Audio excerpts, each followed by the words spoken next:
Hello everyone, welcome to Qtrix. This is Pranay Mandal and MSc first semester के fourth paper molecular biology के एक नए lecture में आपका फिर से स्वागत है। एंड इससे पहले हमारे लेक्चर्स आ चुके हैं। अगर आपने वो अटेंड नहीं करे तो प्लीज़ जाइए वो अटेंड करिए। हमारे चैनल पे वो लेक्चर्स अवेलेबल है। और कोई भी डाउट हो, कोई भी क्वेश्चन हो, कमेंट सेक्शन में ज़रूर से ज़रूर पूछिएगा। एंड अगर अच्छा लगे ये लेक्चर तो please do hit the like button. And नए नए लेक्चर्स के लिए सब्सक्राइब करिए और बेल आइकन को प्रेस करिए ताकि आपको नोटिफिकेशन आते रहे जब भी हमारी क्लासेस लाइव हो। ओके, तो चलिए स्टार्ट करते हैं। देखिए, लास्ट लेक्चर हमारा था कि हम न्यूक्लिक एसिड की केमिस्ट्री के बारे में जान रहे थे। न्यूक्लिक एसिड की केमिस्ट्री क्या होती है, उसका ऑर्गेनाइजेशन कैसे होता है, उसमें आरएनए डीएनए का फंक्शंस वगैरह क्या होते हैं, तो उसमें डिटेल में वहाँ पे पढ़ा है, वहाँ पे बिल्कुल स्ट्रक्चर वाइज। बट इस चैप्टर में या फिर इस लेक्चर में हम क्या करेंगे, हम डीएनए के स्ट्रक्चर एंड ऑर्गेनाइजेशन को देखेंगे। डीएनए कैसा होता है एक्चुअल में, वैसा देखेंगे, वो देखेंगे। ठीक है, तो सबसे पहली बात, जो डीएनए होता है, तो डीएनए का नाम क्या है? जनरल टर्म में नाम तो होता है डीऑक्सी राइबोज न्यूक्लिक एसिड। ठीक है, क्या है? Deoxy ribose nucleic acid. देखिए, डीऑक्सी राइबोज क्यों कहते हैं ये मैं बता चुका हूँ, तो दोबारा से बताने की कोई नीड नहीं है आप लोगों को। ठीक है, बार बार एक चीज बता के खाली उलझन हो जाएगी और कुछ नहीं होगा। ठीक है, तो deoxy ribose nucleic acid, deoxy ribose nucleic acid मतलब क्या है कि ये हमारे सेल के न्यूक्लियस में प्रेजेंट होता है। It is present inside. ये हमारे फर्स्ट चैप्टर में मैंने बताया था, एकदम फर्स्ट लेक्चर में मैंने यही बोला था कि और जीनोम होता है, वहाँ पे क्या होता है, वो सारी चीजें वहाँ पे बता दी। ठीक, तो ये न्यूक्लियस में प्रेजेंट होता है। अब एक बात सोचिए, जो डीएनए होता है, डीएनए की लेंथ होती है 2 मीटर, ऑलमोस्ट 2 मीटर की लेंथ होती है। और वो 2 मीटर की लेंथ हमारे सिंगल सेल के न्यूक्लियस, मतलब एक नैनोमीटर के स्पेस में 2 मीटर का लेंथ का सामान एक नैनोमीटर के स्पेस में वाइंड अप होता है और रैप्ड होता है। रैप्ड किसके अराउंड होता है? वो होता है न्यूक्लियोसोम के अराउंड हो रहा होता है। ठीक है, अब जब बात करते हैं हम डीएनए के स्ट्रक्चर के बारे में, तो सबसे पहले इसका स्ट्रक्चर जो होता है, ठीक है, मैं बात करूं तो सबसे पहले इसका स्ट्रक्चर क्या होता है, कैसा होता है? DNA is A double helical structure. Double helical structure, DNA is a double helical structure. ठीक है, और ये डबल हेलिकल स्ट्रक्चर कैसा, मतलब किसने दिया है? ये डबल हेलिकल स्ट्रक्चर की प्रॉपर्टी दी है Watson and Crick, Francis D Crick. ठीक है, इनका नाम है वॉटसन एंड क्रिक। एंड इनके साथ एक थे हमारे फ्रैंकलिन रूजवेल्ट, रूजलैंड, शायद से रोजलैंड बोलते हैं, फ्रैंकलिन। तो फ्रैंकलिन जो एक फिजिसिस्ट थी, ठीक है, और ये विल्किंस के अंडर काम कर रहे थे। फ्रैंकलिन विल्किंस, सॉरी, विल्किंस के अंडर काम कर रहे थे फ्रैंकलिन। ठीक है, तो ये उनके अंडर एक फिजिसिस्ट थी, तो उन्होंने भी उनके क्या कहते हैं डीएनए के स्ट्रक्चर के स्टडी में बहुत हेल्प करी। ओके, तो जब डीएनए के स्ट्रक्चर के बारे में बात करें तो डीएनए, मैंने कहा सबसे पहला टर्म यही आता है कि पहले देखिए अज्यूम करा जाता है कि डीएनए सिंगल स्टैंडर्ड हो सकता है, डबल स्टैंडर्ड हो सकता है। लोगों ने देखा, सभी ने देखा, बहुत सारे साइंटिस्ट आए। एक हमारे क्या कहते हैं, एक नाम मुझे याद नहीं आ रहा अभी। ठीक है, तो क्या कहते हैं, उन्होंने क्या करा कि स्ट्रक्चर देखे अभी। ठीक है, अब जब उन्होंने स्ट्रक्चर देखे सारे के सारे, अब स्ट्रक्चर देखने के बाद क्या हुआ, ठीक है, कि उन्होंने उसको अब उस आइडिया को प्रपोज करा। वाटसन एंड क्रिक ने क्या करा, अपना खुद का काम ज्यादा नहीं किया। उन्होंने क्या करा, इनसे पहले जिन्होंने जो काम कर रखा है डीएनए के ऊपर, उन सारे के सारे टुकड़ों को एक साथ पिक करा और एक साथ पिक करके एक पूरा बड़ा स्ट्रक्चर, एक बड़ा पिक्चर दिया। ठीक, अब उस पिक्चर के अकॉर्डिंग डीएनए के बारे में जब बात करते हैं, तो डीएनए के बारे में जब उस पिक्चर के अकॉर्डिंग बात करते हैं तो क्या बोलते हैं कि DNA is made up of polynucleotide chain. ठीक है, इसमें उन्होंने क्या कहा कि DNA DNA is made up of polynucleotide chain। ठीक है, DNA is made up of polynucleotide chain. ठीक है, and it is supported by a phosphodiester backbone. देखिए, फॉस्फोडाइस्टर बैकबोन कैसा होता है, मैंने लास्ट लेक्चर में बताया, तो इस लेक्चर में ज्यादा बता के टाइम वेस्ट नहीं करना है। ठीक है, तो आगे बढ़ते सीधा, तो it is supported by, it is supported by phosphodiester backbone। Okay, it is supported by phosphodiester backbone.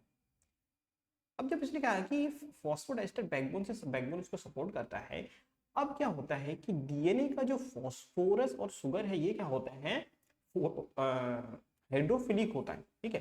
तो अब डीएनए में क्या क्या प्रेजेंट होता है, सबसे पहले डीएनए में क्या होता है,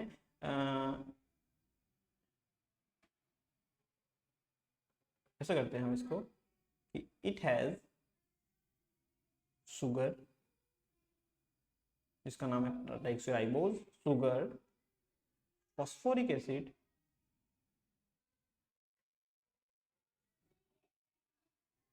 sugar, phosphoric acid and nitrogenous bases. Okay, इसमें क्या है, फॉस्फोरिक एसिड है, शुगर है और नाइट्रोजनस बेस है। ओके, अब इस नाइट्रोजनस बेसिस, फॉस्फोरिक एसिड और शुगर में से जो शुगर होता है और फॉस्फोरिक एसिड होता है, ये क्या होता है, ये होते हैं हमारे हाइड्रोफिलिक, ठीक है। तो the sugar and phosphoric acid are hydrophilic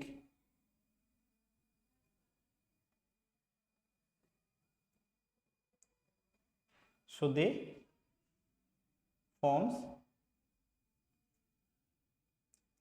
outer surface। अभी समझाऊंगा, ये तो कंफ्यूजन की जरूरत है नहीं। while the nitrogenous bases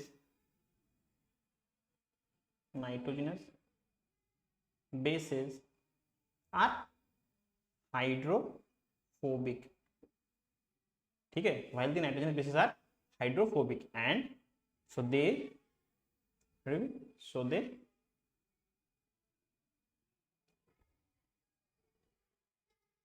क्या होते हैं, they kept inside of the helix. अब इसको स्ट्रक्चरली समझिए तो थोड़ा वहां पर थोड़ा ज्यादा समझ में आएगा आपको, ठीक है। और जो इसको स्ट्रक्चरली समझते हैं तो मैंने क्या कहा कि जो आउटर कवर है, थोड़ा डीएनए बना लेते थोड़ा सा, तो स्ट्रक्चर में थोड़ी सी गलती हो सकती है, ठीक है, बट आपको समझना है एकदम प्रॉपरली। मैं जो बोल रहा हूँ वो ध्यान देना, बाकी जो डायग्राम है वो तो है ही, ठीक है। तो ये हो गया हमारा एक डीएनए का सिंपल डबल हेलिक्स। तो ये क्योंकि स्ट्रैंड इसमें हेलिकल टर्म्स में, हेलिकल्स में मिलते हैं, सिंगल सिंगल स्ट्रैंड, तो that's why we called it the double helical structure of a DNA.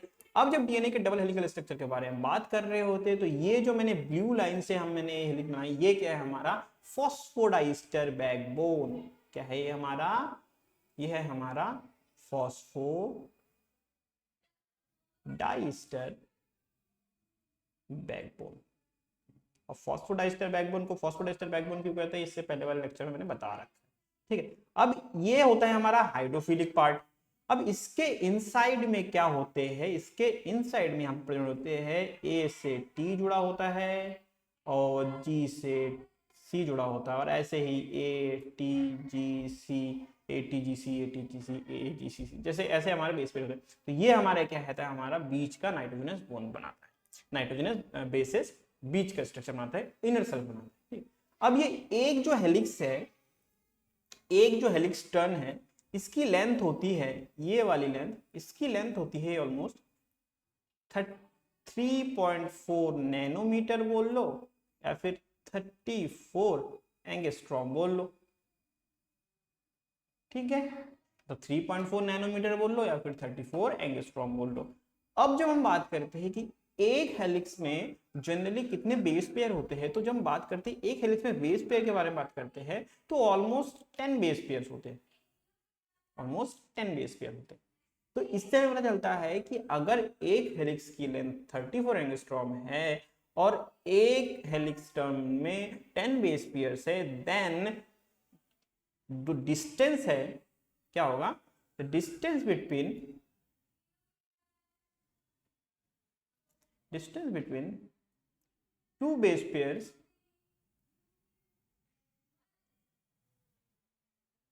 on a strand is 3.4 angstrom. Simple math हो गई हमारी। तो दो बेस पेयर के बीच का डिस्टेंस, मतलब अगर मैं बात करूं टी और इस सी के बीच का डिस्टेंस कितना है 3.4 एंगस्ट्रॉम। यहां तक बात क्लियर होगी हमारी। अब मैंने कहा कि जो एडिनिन होता है, adenine always double bondedly connected to thymine while guanine is always triple bondedly connected to cytosine. ये होगी, ये किसने कहा था, हमारे चारगाफ ने कहा था। ठीक है, चारगाफ ने रूल्स दिए थे। अब जब चारगाफ ने कहा कि एडेनिन थाइमिन से डबल बॉन्डेडली कनेक्टेड रहता है और गुआनिन साइटोसिन से ट्रिपल बॉन्डेडली कनेक्टेड रहता है, और ये बॉन्ड्स कैसे होते हैं, हाइड्रोजन बॉन्ड होते हैं। तो इसका थोड़ा केमिकल स्ट्रक्चर समझ लेते हैं हम, इसका थोड़ा केमिकल स्ट्रक्चर समझ लेते हैं। इसका केमिकल स्ट्रक्चर कैसा होगा, तो सपोज इससे पहले वाले लेक्चर में मैंने क्या कहते हैं सारे के सारे नाइट्रोजनस बेसेस के मैंने स्ट्रक्चर बता रखे हैं, तो अभी ज्यादा डिटेल में बताने नहीं जाऊंगा। सिंपल मैं प्रिकर्सर रिंग से स्टार्ट करता हूँ। ठीक है, यहाँ पे हमारा थर्ड एन फर्स्ट नाइट्रोजन ये हो गया, ये हो गया हमारा गुआनिन का एक प्रिकर्सर रिंग। उसके बाद गुआनिन में यहाँ पे जुड़ेगा हमारा एन एच एच, यहाँ पे जुड़ेगा हमारा ऑक्सीजन, और ये कंप्लीट करेगा हमारा कौन सा, ये बनेगा हमारा गुआनिन। ओके, अब गुआनिन के साथ क्या जुड़ता है, मैंने कहा था साइटोसिन जुड़ता है, तो गुआनिन के साथ जुड़ेगा हमारा साइटोसिन, जो कि होता है एक पिरिमिडिन बेस। इसका स्ट्रक्चर कुछ ऐसा होता है,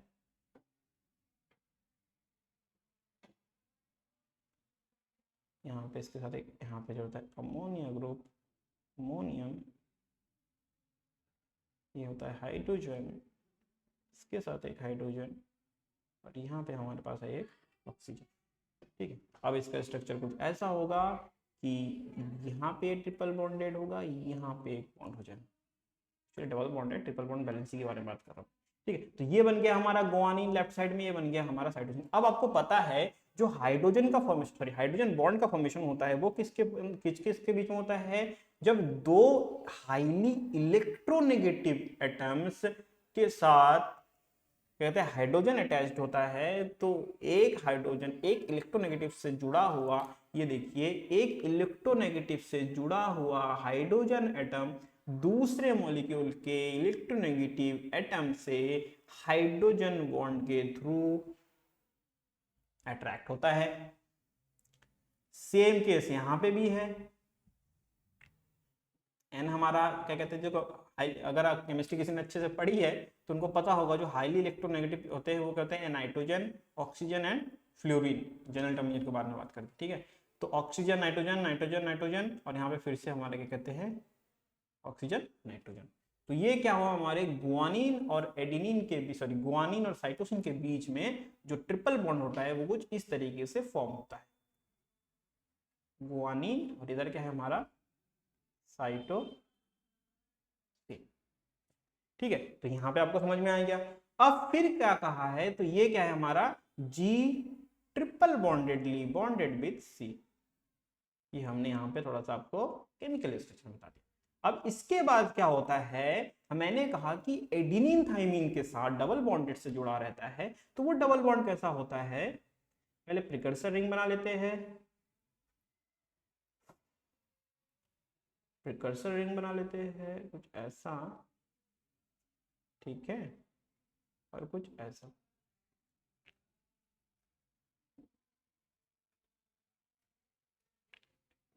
अब इसमें क्या होता है, एडिनिन में यहाँ पे जुड़ा होता है एक अमोनिया अमीनो ग्रुप।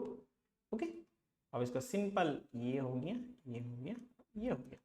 अब इसके साथ एडिनिन के साथ मैंने कहा देखिए डीएनए में बेसिस होते हैं 4, एडिनिन, गुआनिन, थाइमिन, साइटोसिन। अब गुआनिन के साथ साइटोसिन जुड़ता है हमेशा, और एडिनिन के साथ थाइमिन जुड़ता है, और उसका रीजन भी यही हाइड्रोजन बॉन्ड है। ठीक है, ये दोनों एक दूसरे के, ये लोग एक दूसरे के कॉम्प्लीमेंट्री है, कॉम्प्लीमेंट्री बेसिस। ओके, अब जब मैंने यहाँ पे थाइमिन का क्या कहते हैं प्रिकर्सर रिंग बनाता हूँ पिरिमिडिन वाला, ठीक है, मैंने समझा रखा है पहले कैसा होता है प्रिकर्सर रिंग पिरिमिडिन का और थाइमिन का। तो ये क्या होगा, इसके साथ एक हमारे पास एक H होगा, ठीक है, इस यहाँ पे इस पोजीशन पे ये होता है 5 मिथाइल 2,4 डाईऑक्सी पिरिमिडीन। हेमिन का केमिकल नेम है वो क्या है, 5 मिथाइल 2,4 डाईऑक्सी पिरिमिडीन। अब इसमें क्या होगा, यहाँ पे 1 2 3 4 बैलेंस है, 1 2 3 इसको बैलेंस कर दिया यहाँ पे।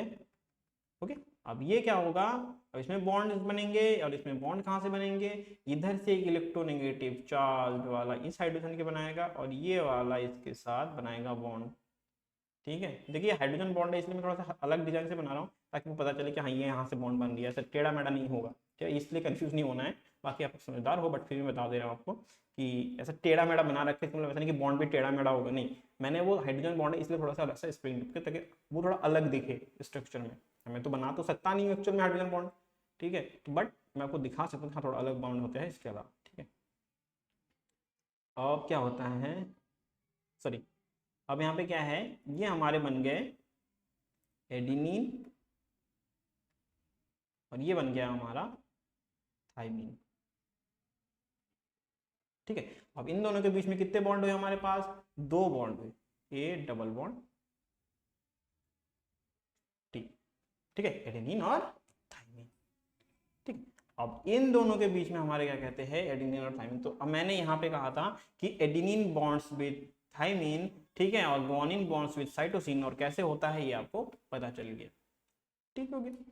अब डीएनए में, डीएनए का जो स्ट्रक्चर आप देखोगे यहाँ पे, तो डीएनए के स्ट्रक्चर में क्या होते हैं, जब स्ट्रक्चर हेलिक्स टर्न लेते हैं, हेलिक्स में टर्न होता है, जैसे कि ये हेलिक्स है, ठीक है, तो एक हेलिक्स यहाँ पे है, तो देखिए यहाँ पे एक स्पेस है, ये वाला, यहाँ पे एक स्पेस है, और एक स्पेस देखिए ये वाला है, एक स्पेस है, ठीक है, तो ये 2 स्पेस है। तो जब छोटा स्पेस होता है, फिर जब क्या कहते हैं ग्रुप बड़ा होता है, तो उसको बोलते हैं मेजर ग्रुप, जब ग्रुप छोटा होता है तो उसको बोलते हैं माइनर ग्रुप। ठीक है, तो क्या है इसमें हम इसको ऐसे बोल सकते हैं कि in a single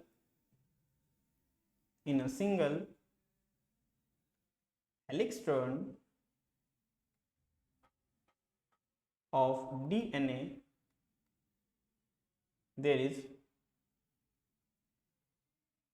in a single helix turn of a DNA there is one major group and one minor group present। ठीक है, एक मेजर ग्रुप होता है और एक माइनर ग्रुप होता है। ठीक है, अब ये ग्रुप का काम क्या होता है, these group are they act as binding or receptor,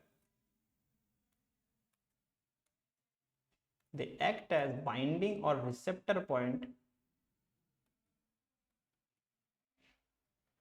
for the transcription factors, for the TFs।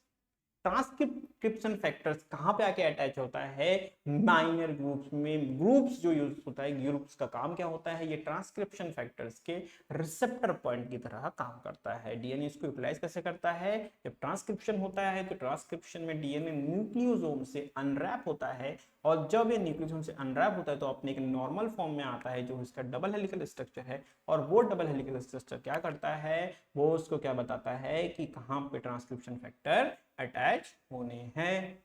ठीक है, तो ये हो गया। अब जब मैंने कहा आपको कि डीएनए ऐसे ऐसे होते हैं, अब इसके बाद क्या आता है, एक आता है कि डीएनए के स्ट्रक्चर में, स्ट्रक्चरल एनालिसिस के अकॉर्डिंग डीएनए कितने टाइप के हो सकते हैं। तो मैं बात करता हूं कि डीएनए हो सकते हैं आपके in vivo condition, in vivo condition, in vivo condition there is 2 kind of DNA, namely aDNA and bDNA वहीं पे अगर मैं बात करूं क्या कहते हैं इन विट्रो कंडीशन में, तो इन विट्रो कंडीशन में क्या होते हैं, इन विट्रो में दो टाइप के डीएनए होते हैं उसमें भी, एक होता है हमारा जेड डीएनए जो कि जनरल टर्म में नहीं मिलता है, और एक होता है हमारा सी डीएनए। ठीक है, तो A DNA, B DNA, Z DNA ये अलग है, एक्सेप्ट कॉम्प्लीमेंट्री डीएनए। कॉम्प्लीमेंट्री का पूरा कॉन्सेप्ट ही अलग है, वो एक कॉन्सेप्चुअल चीज है। But A DNA, B DNA, Z DNA हम जनरली इसको फॉर्म कर सकते हैं नॉर्मल डीएनए के स्ट्रक्चर। ठीक है, तो इसके बारे में थोड़ा सा डिटेल में स्टडी कर लेते हैं, क्योंकि डीएनए आपके पास आपके क्या कहते हैं सिलेबस में है A DNA, B DNA, Z DNA, तो थोड़ा सा यहाँ पे थोड़ा बना लेते हैं हम इसको। सबसे पहले यहाँ पे लिख देते हैं ए डीएनए, या फिर सबसे पहले जो कॉमन फॉर्म है वो लिख देते हैं यहाँ पे। सबसे कॉमन फॉर्म कौन सा है आपका? सबसे कॉमन फॉर्म है आपका बी डीएनए, बी डीएनए, फिर है हमारा ए डीएनए, और फिर आपका है जेड डीएनए। ठीक है, ए डीएनए होता है, बी डीएनए होता है, जेड डीएनए। देखिए जेड डीएनए इसलिए बोलते हैं क्योंकि उसका हम भी समझ लीजिए थोड़ा सा कि उसका स्ट्रक्चर होता है जिगजैग टाइप का। ठीक है, अब कैसे होता है? ठीक है, सबसे पहले अगर मैं बात करूं इसके हेलिक्स टर्न के बारे में बात करूं, हेलिक्स रोटेशन, तो उसके अकॉर्डिंग क्या होता है ये हमारा हेलिक्स रोटेशन के अकॉर्डिंग क्या होता है, जो बी डीएनए होता है वो क्या होता है हमारा राइट हैंडेड होता है, राइट हैंडेड होता है। मैं अगर ए डीएनए के बारे में बात करें तो वो होता है हमारा left handed. Oh sorry sorry sorry sorry, मेरा ध्यान कहीं और था। जो ए डीएनए होता है वो हमारा होता है राइट हैंडेड। ठीक है, और ये क्या होता है हमारा लेफ्ट हैंडेड। बात करते हैं अब इसमें डिफरेंसेस क्या होते हैं। डिफरेंसेस ये होती है कि इनका जो क्या कहते हैं विड्थ होता है, फिर हम बात करूं जैसे कि वापस अगर मैं यहाँ पे आपको थोड़ा सा स्ट्रक्चर में बताऊं, ठीक है, तो देखिए यहाँ पे मैंने कहा तो इसका जो स्ट्रक्चर होता है, जो जनरल डीएनए का स्ट्रक्चर होता है, ये कितना होता है 20 एंगस्ट्रॉम। तो इस विड्थ की अगर मैं बात करूं, ठीक है, तो इस विड्थ में अगर मैं बात करूं तो यहाँ पे लिख देता हूँ विड्थ। ठीक है, तो विड्थ कितनी होती है? जो बी डीएनए होता है उसके विड्थ होते हैं ऑलमोस्ट 20 एंगस्ट्रॉम। ठीक है, जो ए डीएनए होता है इसकी विड्थ होती है आपकी ऑलमोस्ट 26 एंगस्ट्रॉम, 26 एंगस्ट्रॉम। और जो जेड डीएनए होता है उसका होता है हमारा 18 एंगस्ट्रॉम, जो विड्थ के बारे में बात करें। तो अब जो विड्थ के बारे में बात कर ले तो क्या कहते हैं, तो इसके हेलिक्स टर्न के लेंथ के बारे में बात कर लेते हैं। हेलिक्स टर्न मतलब एक हेलिक्स के बारे में जब बात करते हैं, एक फोल्ड जो घूमता है उस घूमने वाले एरिया के बारे में बात कर रहे हैं, तो वो क्या होता है हमारा, वो होता है इसमें हेलिक्स टर्न की जो लेंथ होती है बी डीएनए का हमने अभी किया है वो कितना है हमारा 34 एंगस्ट्रॉम। इसका हेलिक्स थोड़े छोटे छोटे होते हैं, इसका ए डीएनए का हेलिक्स क्या होता है थोड़े कंसिस्टेंट होते हैं, तो इसका अराउंड क्या होता है हमारा 22 एंगस्ट्रॉम होता है। ठीक है, और इसका होता है हमारा 44 एंगस्ट्रॉम। समझ गए? तो 20 एंगस्ट्रॉम का होता है हमारा विड्थ बी डीएनए में, 26 एंगस्ट्रॉम का होता है ए डीएनए में, जेड डीएनए में होता है हमारा 18 एंगस्ट्रॉम की विड्थ। ठीक है, हेलिक्स की गोलाई मान लेते हैं। ठीक है, और हेलिक्स टर्न में क्या होता है 34 एंगस्ट्रॉम होता है आपका, क्या कहते हैं बी डीएनए में 22 एंगस्ट्रॉम होता है, ए डीएनए में और जेड डीएनए में होता है 44 एंगस्ट्रॉम। देखिए जनरली जो डीएनए हम कंसिडर करते हैं स्टडी के लिए वो कौन सा होता है हमारा बी डीएनए होता है, और ये ऑलमोस्ट 95% होता है टोटल जीनोम में। ठीक है, ये होता है हमारा 95%। बाकी जो बचा होता है वो ए डीएनए होता है। जेड डीएनए हमारा क्या है इन विट्रो है। थोड़ा सा इसको बोल देते हैं कि अकरेंस। ठीक है, अकरेंस में ये क्या होगा हमारा इन विवो होगा, मतलब ये जनरली प्रेजेंट होगा सेल में, ये भी हमारा इन विवो होगा, और ये होगा हमारा इन विट्रो। इसको हमको कहते हैं लैब की कंडीशंस देनी पड़ेगी। ठीक है, ये हो गया हमारा हेलिक्स रोटेशन इन विवो ठीक हो गया। अब इसमें क्या कहते हैं जो बेस पेयर्स है पर टर्न, बीपी पर टर्न, जब हर एक टर्न में, जैसे कि हमने थोड़ी देर पहले बताया कि जो बी डीएनए होता है उसमें ऑलमोस्ट 10 बेस पेयर्स होते हैं। ठीक है, जो बी डीएनए होता है उसमें ऑलमोस्ट 10 बेस पेयर्स होते हैं, ए डीएनए में ऑलमोस्ट 11 बेस पेयर्स होते हैं, और जेड डीएनए में ऑलमोस्ट 12 बेस पेयर्स होते हैं। इजी। ठीक है, तो ये जर्नल आपको कहते हैं टर्म में एक बी डीएनए, ए डीएनए और जेड डीएनए के बीच में डिफरेंस अगर आपको पता करना है तो वो आप ऐसे पता कर सकते हो कि B DNA is a right handed double helical structure, ठीक है, and it has a width of 20 angstrom और 2 nanometer while the per helix turn length is 34 angstrom. Each helix turn consists of 10 base pairs and each base have each two bases have a distance of almost 3.4 angstrom on an strand, ठीक है। अब अगर मैं बात करूं distance between, क्या कहते हैं यहाँ पे, अगर मैं बात करूं बेस पेयर डिस्टेंस के बारे में बात करूं, बीपी डिस्टेंस, अगर मैं बात करूं यहाँ पे बीपी डिस्टेंस के बारे में बात करूं तो क्या होगा, सिंपल 34/10 कर लेते हैं, 22/11 कर लेते हैं, 44/12 कर लेते हैं, ठीक है। और ये क्या होगा हमारा एंगस्ट्रॉम में, सिंपल मैथ्स यही करना है हमको, ठीक है। तो इसमें आएगा 2 एंगस्ट्रॉम, इसमें आएगा 3.4 एंगस्ट्रॉम, इसमें आएगा 12, 2, 24, 36, ओके। तो 3.5 समथिंग होगा, ठीक है, 3.5, 3.8 अराउंड समथिंग होगा। तो इतने हमारे क्या कहते हैं बेस पेयर के बीच के डिस्टेंस है, ठीक है। सिंपल मैथ्स करना है आपको, कैलकुलेट करना है इसमें, और कुछ नहीं करना है। तो ये हमारे बी डीएनए, ए डीएनए, जेड डीएनए के बीच में पता चल गया। ये डीएनए क्या होते हैं, हमारे जनरली प्रेजेंट होते हैं। अब बचा एक हमारा डीएनए, और उस डीएनए का नाम क्या है हमारा, उस डीएनए का नाम है हमारा सी डीएनए। सी डीएनए के करने के लिए हम थोड़ा सा समझ लेते हैं सी डीएनए होता क्या है। देखिए मैंने सबसे पहले सी डीएनए कहा है, सी डीएनए का मतलब क्या होता है हमारा, सी डीएनए मतलब होता है हमारा कॉम्प्लीमेंट्री डीएनए, ठीक है। सी डीएनए क्या है हमारा, कॉम्प्लीमेंट्री डीएनए। अब कॉम्प्लीमेंट्री डीएनए क्या होता है, तो क्या होता है, इट इज प्रोड्यूस्ड फ्रॉम, क्या होता है, कहां से बनता है, ये होता है रिवर्स ट्रांसक्रिप्शन के प्रोसेस के थ्रू। इसको इन विट्रो कंडीशन में क्या कहते हैं, रिकॉर्ड्स, या फिर क्या कहते हैं एमआरएनए की डीएनए कॉपी। आप ऐसे समझ लीजिए, देखिए अगर डीएनए से, जनरल डीएनए से एमआरएनए बनता है ट्रांसक्रिप्शन के प्रोसेस के थ्रू। जब यहाँ पे ट्रांसक्रिप्शन होता है, ट्रांसक्रिप्शन हुआ तो क्या बना, यहाँ पे एमआरएनए बनता है, ओके। बट जब हमको एमआरएनए से डीएनए बनाना होता है, फिर एमआरएनए की एक डीएनए कॉपी जब बनती है और एंजाइम उसमें यूज करते हैं हम रिवर्स ट्रांसक्रिप्टेज, तो क्या बनता है, वो बनाता है एक cDNA, ठीक है। तो वो डीएनए क्या होता है, cDNA इज अ क्या है, क्या बोलेंगे, cDNA, तो ब्लू से लिखते ज्यादा अच्छा लगेगा, cDNA is a RNA copy है, फिर एमआरएनए कॉपी, ठीक है। It is formed or it is produced by elution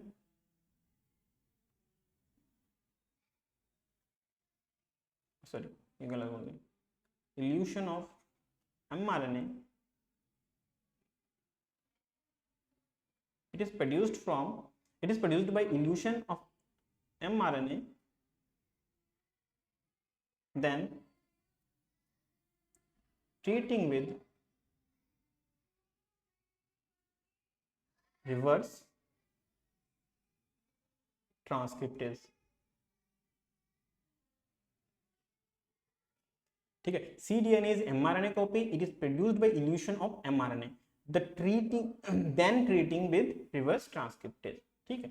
तो आपको समझ में आ गया कि cDNA क्या होता है, कि सेलुलर क्या किया यहाँ पे, थोड़ा सा अगर मैं इसको थोड़ा सा डायग्रामेटिकली बना दूं तो क्या किया इन्होंने, हमने सबसे पहले क्या करा, एक सेल से, ये सेल है हमारा, ठीक है, सेल से क्या करा हमने, सेल की न्यूक्लियस है यहाँ पे, और सेल से क्या करा हमने, इल्यूशन कॉलम मेथड के थ्रू क्या करा हमने, यहाँ पे मेथड कौन सा है हमारा, इल्यूशन कॉलम